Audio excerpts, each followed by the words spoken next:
Selamat datang di Pojok Santai. Sebelum Anda mendengarkan audiobook ini, kami menginformasikan bahwa channel ini adalah review audio dari buku yang ada di Indonesia. Untuk membaca keseluruhan buku ini, kami menyarankan membeli buku aslinya di toko buku kesayangan Anda, baik offline maupun online. Keberadaan channel ini dimaksudkan untuk membantu Anda mendapatkan pengetahuan dari buku-buku kesayangan Anda. Jangan lupa untuk subscribe, like, dan komen.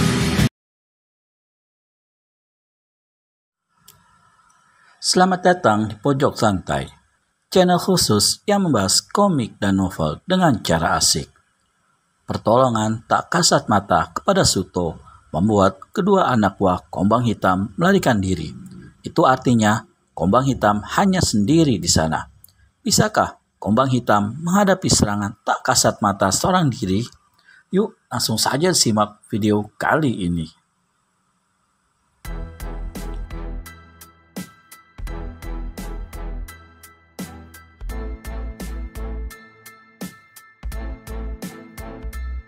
Ayo, lekas tinggalkan hutan ini. Aku yakin iblis penunggu hutan ini sedang mengincar sang ketua. Kalau kita mencampuri urusan mereka, jelas tidak seimbang. Kita bisa mati konyol. Aku tidak mau mati konyol. Jarang mendapat sumbangan dari teman. Ayo, pergi pelan-pelan. Kedua anak buah Kombang Hitam berhasil menuruni bukit itu. Mereka berlari dari pelan menjadi cepat. Sampai tiba di sebuah tempat tak jauh dari ladang jagung, mereka terhenti di sana. Seseorang yang menghentikan langkah temannya. Lihat, di sebelah timur itu, katanya dengan nada kagum. Temannya memandang menurut arah telunjuk, dan ternyata mereka melihat sesosok tubuh berdiri di atas sebuah tonjolan batu besar. Tubuh itu bagai berada di tempat terang, tanpa dedaunan penghalang, sehingga bisa dilihat dengan jelas dari tempat kedua anak buah Kombang Hitam itu. Menurutmu, dia perempuan atau lelaki? Sepertinya sih seorang lelaki yang berambut panjang meriap, berdirinya begitu tegar. Orang yang berdiri di batu itu mengenakan jubah ungu. Kain jubahnya melambai-lambai bagaikan menari karena hembusan angin. Salah satu anak buah Kombang Hitam berkata, dia pasti bukan orang sembarangan. Terlihat dari dandanannya yang ketat namun tegas. Warna pakaiannya merah, berselubung jubah ungu. Ini menandakan keberaniannya dalam menentang bahaya apapun juga. Siapa dia ya? Apakah dia menyelamatkan bocah itu yang mematahkan senjata kita dengan hanya pakai batu kerikil? Melihat letak yang jauh sekali dari tempat kita tadi, rasa-rasanya tak mungkin orang berjubah ungu itu mematahkan senjata kita. Terlalu jauh jaraknya untuk sebuah pukulan jarak jauh. Seperti ada di seberang jurang lebar itu kan? Memang, tapi dia berdiri menghadap ke tempat kita berada tadi. Jangan-jangan dia sedang memperhatikan sang ketua kita. Apa ya begitu ya? Gumam yang satunya bingung sendiri. Sudah, kita jangan terlalu lama berhenti di sini. Ayo, lekas pergi sebelum sang ketua mengetahui kita lari. Mereka kembali bergegas pergi. Namun baru 3 langkah, tiba-tiba mereka dikejutkan dengan kemunculan seseorang dari dalam ladang jagung itu. Orang tersebut berada di arah samping mereka, jaraknya antara 6 tombak. Orang itu memandang sebentar ke arah mereka, lalu meneruskan langkahnya mendaki tanah perbukitan. Kedua anak buah Kombang Hitam tertegun bengong, kemudian saling pandang. Siapa ya orang itu?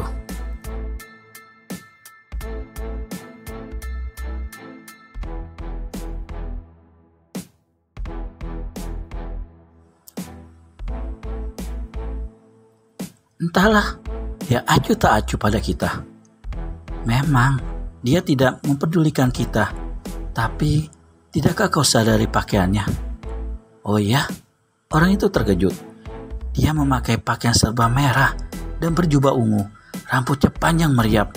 Dan ia seorang perempuan cantik. Apakah dia orang yang ada di atas? Kata-kata itu tidak berlanjut. Mata kedua anak buah Kombang Hitam terbelalak ketika melihat tempat batu menonjol berukuran besar itu telah kosong. Tadi, belum lebih dari 5 helaan napas mereka melihat Seseorang berdiri jauh sekali, dengan pakaian dan ciri-ciri sama dengan orang yang baru saja muncul dari ladang jagung dan melewatinya dengan acuh tak acuh.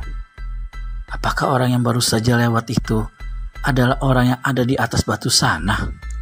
Aneh, kalau benar orang itu adalah orang yang ada di seberang jurang tadi, lantas kapan dia datang kemari? Jarak dari sini ke batu itu membutuhkan waktu cukup lama loh. Kenapa dia tahu-tahu muncul di ladang jagung? Dan orang itu menengok ke belakang. Ternyata perempuan cantik yang berjubah ungu itu sudah tidak kelihatan lagi. Edan, dia sudah tidak kelihatan. Kemana perginya? Mestinya ia masih bisa kita lihat sedang berjalan mendaki. Ayo, sepertinya ada yang tidak beres di sini. Lekas tinggalkan tempat ini sebelum kita jadi sasaran. Mereka berlari menerabas pepohonan jagung. Mereka tampak tergesa-gesa dalam langkahnya yang merunduk. Namun, tiba-tiba langkah mereka kembali terhenti. Orang yang berjalan paling depan terkejut dan berhenti seketika, sehingga di belakang menabraknya dalam satu sentakan yang membuat mereka nyaris jatuh bersama. Mereka terhenti karena di depan mereka berdiri sepasang kaki tegar beralaskan kulit tebal yang diikat sampai betis. Kaki itu ternyata milik seorang kakek tua yang mengenakan pakaian serba hijau dengan jubahnya berwarna kuning. Kakek itu terkekeh-kekeh. Rambutnya yang putih sepanjang pundak diikat memakai kain hitam. Ia menggenggam tongkat yang tingginya seukuran dada orang dewasa. Tongkat itu menancap di samping kaki kanannya, tergenggam erat oleh tangan kanannya. Tangan itu berurat-urat bertonjolan, menampakkan kulit yang telah menipis dan berkeriput. Kumis dan jenggotnya pun memutih tanpa hitam selembar pun. Jelas, kakek itu sudah berusia lewat dari 90 tahun. Mengapa kalian ketakutan? Kedua anak buah kombang hitam tidak ada yang bisa menjawab karena gugup dan bingungnya. Kakek itu semakin terkekeh-kekeh melihat raut wajah yang salah tingkah. Kalian tak pantas jadi prajurit karena mempunyai jiwa pengecut dan pengkhianat. Pasti lari dari tugas. Kami takut, kek. Takut melihat golok kalian patah sendiri. Hah? Kedua anak buah kombang hitam saling menebarkan mata dan saling pandang dalam keheranan yang kuat. Kemudian mereka menatap kakek putih tebal itu. Sang kakek semakin terkekeh-kekeh kemudian berkata, "Terserah, itu urusan jiwa kalian. Baiklah, baiknya segeralah menepi dan biarkan aku lewat." Kedua lelaki bertampang licik itu menyingkir dengan perasaan takut.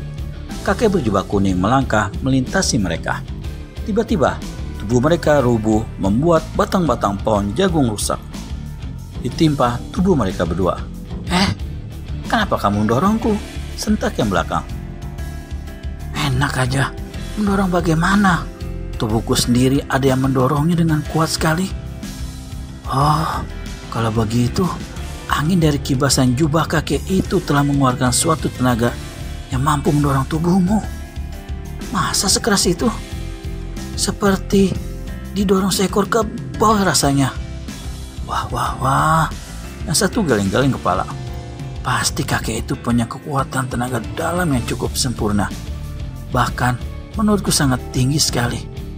Mungkin saja, sebab hanya terkena angin kibasan jubahnya yang pelan saja, aku bisa tumbang tak mampu berdiri. Untung kita tidak meremehkan dia dan tidak bertindak kurang sopan padanya. Kau ingat kalimatnya tadi? Kurasa dialah orangnya yang membuat senjata kita patah. Oh iya, dia tadi menyebutkannya. Kalau begitu, pasti dialah yang telah melemparkan batu kerikil dan mengenai kedua golok kita. Tapi, dari mana dia melemparkannya? Saat ini malah kelihatannya dia sedang menuju ke arah tempat kita tadi bersama sang ketua. Ya kan? Iya ya, gumam yang satunya.